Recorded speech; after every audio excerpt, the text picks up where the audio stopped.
सात संगत जी, प्यार से कहिए धन निरंकार जी। सात संगत जी, जीवन में अपना कर्म करते रहो, फल की इच्छा मत करो। सात संगत जी, एक सत्संग में गया था और गुरु जी स्टेज पर बैठे हुए थे। लगा बोलने सात कि गुरु जी, हमारे ऊपर दुख बहुत रहता है और मेरा दुख जा नहीं रहा है। गुरु जी ने बताया, आपका दुख कम हो रहा है, आपको देखने में ज्यादा लग रहा है। क्योंकि जब गुरु के शरण में जाते हो तो गुरु अगले जन्म का कर्म जो रहता है, जो पाप हुआ रहता है, कई जन्मों का पाप, सब दुख आपके ऊपर आने लगता है, कटते जाता है।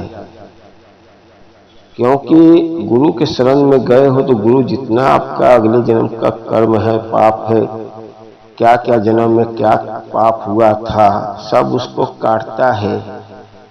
काटने के लिए आपके ऊपर दुख आता है। आप क्या समझते हो कि हमारे ऊपर दुख आ रहा है? वो दुख कम होता है क्योंकि आपका स्वर्ग सुधार रहे हैं, परमात्मा के अंश हो, परमात्मा के पास जाना है तो आपके अंदर कोई पाप नहीं रहना चाहिए किसी जन्म का। इसीलिए गुरु जो भी आपका दंड रहता है, ऐसा नहीं कि मृत्यु हो गया फिर दूसरा जन्म पाओ फिर भोगो। सात संगत जी, ये कर्म जो किए रहते हो ना, कोई जरूरी नहीं है कि इंसान के ही जन्म में भोगना पड़े। आपको जानवर का भी जन्म पाओगे, पशु का जन्म पाओगे, सब जन्म में भोगना ही भोगना है। इसीलिए गुरु कई जन्मों का पाप जब उनके शरण में जाते हो तो आपका जीवन बदलने के लिए जितनी भी पापें हैं सब करते जाता है और वही दुख आपके ऊपर आता है तो आपको लगता है हमारे ऊपर बहुत दुख आया है। दुख कम आया है, उससे भी बड़ा दुख था। हो सकता है आपका अगले जन्म का पाप ज्यादा था, आपकी मृत्यु हो जाती फिर दूसरा जन्म पाते। क्योंकि कर्म जो किए हो तो भोगना ही पड़ेगा। फिर दूसरे जन्म में आते हो, पाप नहीं मिटता, फिर तीसरा जन्म पाते हो, तो चक्कर लगा ही रहता है। लेकिन जब गुरु के शरण में हो तो गुरु आपको पापों से मुक्ति करता है। क्योंकि जब आपका पाप कट जाएगा तभी तो आपका स्वर्ग, परलोक और स्वर्ग सुधरता है। तब आप परमात्मा के अंश हो, परमात्मा के पास ही चले जाएंगे। लेकिन बीच में पाप रहता है, आप गुरु के द्वारा, गुरु के सत्संग में नहीं आते हो, नाम दान नहीं लिए हो, तो ऐसे ही जीते खाते हो। कभी एक्सीडेंट हो गया, मृत्यु हो गया, फिर आओगे, फिर भरना पड़ेगा। गुरु के जब शरण में हो तो कई जन्मों का पाप काटने लगता है और हमारे सोचने की नजरिया ऐसा लगता है कि हमारा गुरु पाप नहीं करता है। और सत्संग जी, सदगुरु के चरणों में लगे रहो, तन मन धन सब सदगुरु के सौंप दो और हमेशा जीवन में मुस्कुराते रहो। मत घबराओ कि हमारे ऊपर दुख बहुत ज्यादा है। सात संगत जी, जब गुरु का ज्ञान ले लेते हो, ज्ञान लेने के बाद गुरु आपको पापों को कम करता है और उसी में हम घबराते हैं कि मेरा पाप क्यों हमारे ऊपर दुख आ रहा है। जब गुरु के शरण में नहीं हो तो एक दूसरे को देखते हो किसका पाप इसके ऊपर बढ़ रहा है, लेकिन इसको कोई चीज का फिक्र नहीं है। क्योंकि उसको ज्ञान ही नहीं है कि हम परमात्मा के अंश है। कई दिन का जन्म है, कब सांसें गिन के मिला है, कब चले जाएगा। इसीलिए अपने जीवन में गुरु बना लो। गुरु ही आपके जीवन का कल्याण करेगा।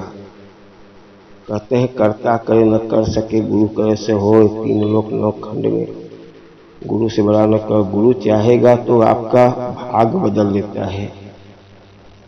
आपका जितना पाप है सब बदल देता है। जब आपकी मृत्यु होती हो तो आप परमात्मा के अंश हो, उसी में मिल जाओगे। आने जाने का सिलसिला खत्म हो जाता है। क्योंकि गुरु आपका कितना भी पाप है कम कर देता है। इसीलिए बार बार साध संगत जी परमात्मा खुद बोलते हैं कि आप गुरु की भक्ति करो, गुरु का सिमरन करो। हमारा डायरेक्ट सिमरन करने से कोई मतलब नहीं है। जब तक आप गुरु का ज्ञान नहीं लोगे, ब्रह्म ज्ञानी नहीं बनोगे, तब तक कुछ भी सिमरन करो कोई मतलब नहीं निकलता है साध संगत जी। इसीलिए साध संगत जी, जीवन में पाप आता है तो कभी मत घबराओ। कितना से बड़ी मुश्किल हो जाए, शुक्राना करो, सिमरन करो, गुरु का दिया हुआ सिमरन करो, सत्संग जाओ, सेवा करो, सब आपका पाप कम होते चला जाएगा। आओ साध संगत जी, दास से कोई गलती हो क्षमा करना। दास तो हमेशा सदगुरु माता जी के चरणों में रहना चाहता है, और जो जो सिखलाई आती है, जो जो वचन आती है, उनके वचनों पे चलो।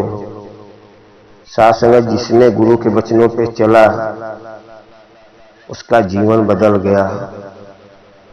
और साध संगत जीवन बदलना है तो सदगुरु के चरणों में लगना पड़ेगा।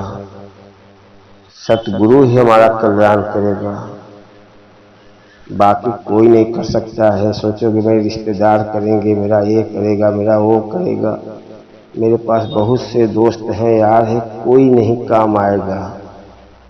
पर लोग सुधारना है तो गुरु के शरण में जाओ और गुरु का दिया हुआ सेवा सिमरन सत्संग करते रहो और जीवन में कभी मत घबराओ। आओ साध संगत जी, जितना भी दुख है सब सदगुरु के ऊपर सौंप दो। सदगुरु आपका जीवन को कल्याण करेगा। और साध संगत जी प्यार से कहिए धन निरंकार जी।